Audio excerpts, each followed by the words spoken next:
Class 12-এর আমি দেখি, class 12-এর আমি দেখি লিখেছেন শক্তি চট্টোপাধ্যায়। এটা হচ্ছে ক্লাস 12-এর বেঙ্গলি। আমি দেখি বাংলার আমি দেখি শক্তি চট্টোপাধ্যায় লিখেছেন। তোমরা সবাই লাইক অ্যান্ড সাবস্ক্রাইব দাও, সবাই লাইক অ্যান্ড সাবস্ক্রাইব দাও। আমি কিছু ইম্পর্টেন্ট কোশ্চেন অ্যান্সার বলছি, তোমরা সবাই মন দিয়ে শোনো আর লেখো। আমি দেখি কবিতায় কবি কোথায় গাছ বসাতে বলেছেন? কবি শক্তি চট্টোপাধ্যায় গাছগুলো তুলে এনে বাগানে বসানোর কথা বলেছেন। আমি দেখি কবিতায় গাছে সবুজ কবির কোন ভাবনার প্রতীক? কবি শক্তি চট্টোপাধ্যায় আমি দেখি কবিতায় নগর জীবনের প্রাণহীন বিবন্নতায় ক্লান্ত হয়ে সজীব প্রাণময় সবুজের প্রতি অমোঘ আকর্ষণের কথা বলেছেন। আমি দেখি কবিতায় নিজের উজ্জীবনী শক্তি কিভাবে কবি প্রকৃতির মধ্যে খুঁজতে চেয়েছেন। শক্তি চট্টোপাধ্যায় নগর জীবনের প্রাণহীন বিবন্নতাকে সবুজে অবগাহন করাতে শরীর ও মনের সুস্থতার জন্য পরিবেশের স্নিগ্ধতাকে বাঁচিয়ে রাখতে গাছ তুলে এনে বাগানে বসানোর নির্দেশ দিয়েছেন। আমার দরকার কি দরকার? শক্তি চট্টোপাধ্যায় দরকার শুধু গাছ দেখা। আমার দরকার শুধু গাছ দেখা। কবির গাছ দেখা দরকার কেন? শক্তি চট্টোপাধ্যায় আমি দেখি কবিতায় ধূসর নগর জীবনের ক্লান্তি অবসাদ থেকে মুক্তি পেতে শরীরের আরোগ্যের প্রয়োজনে গাছের সবুজটুকু হৃদয়ে ধারণ করতে চেয়েছেন। গাছের সবুজটুকু শরীরে দরকার বলা হয়েছে কেন? শক্তি চট্টোপাধ্যায় শরীর ও মনের সুস্থতা আর সজীবতার কামনায় গাছের প্রাণবন্ত সবুজটুকু শরীরে দরকার বলে মনে করেছেন। আরোগ্যের জন্য ওই সবুজের ভীষণ দরকার বলতে কবি কি বুঝিয়েছেন? শহর তো ইট বালি কংক্রিটের এক ধূসর নিষ্প্রাণ জগৎ। এই ক্রান্তিকর জগতের কবল থেকে আরোগ্য লাভের জন্য গাছগাছালির প্রাণবন্ত সবুজ একান্ত দরকার। এই কথাই কবি বলতে চেয়েছেন। গাছগুলো তুলে আনো বাগানে বসাও বলা হয়েছে কেন? সবুজের অনটনের অভাবে ক্লান্ত হতশ্রী শহরে গাছেদের সান্নিধ্য ও সংস্পর্শ পাওয়ার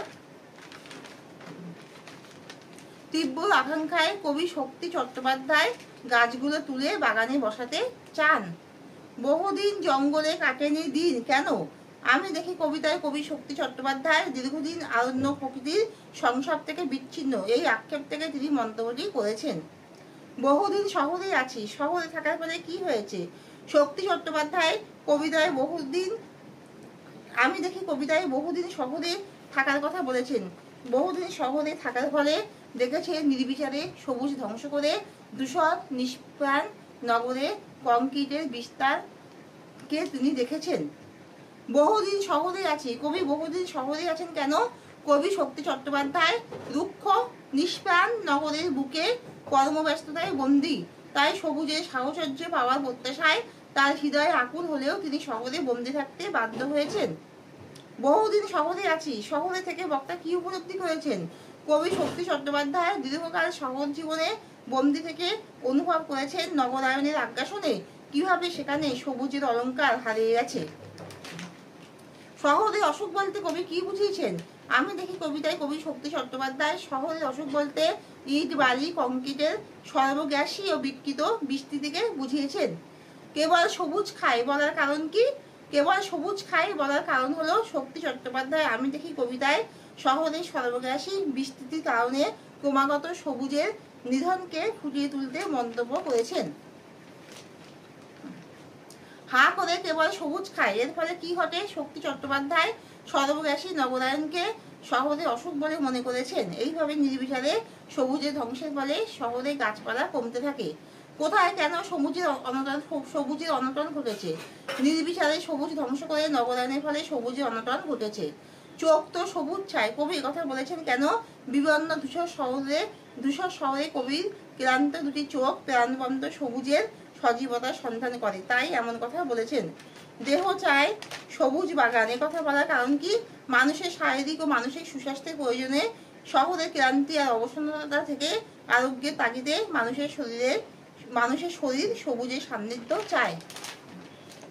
গাছ আনো বাগানে বসাও বলা হয়েছে কেন?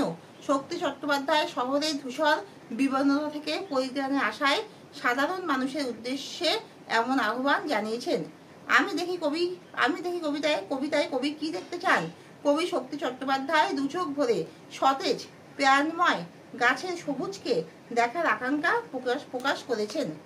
তো এখানে শেষ করছি। তোমরা সবাই লাইক আর সাবস্ক্রাইব দাও।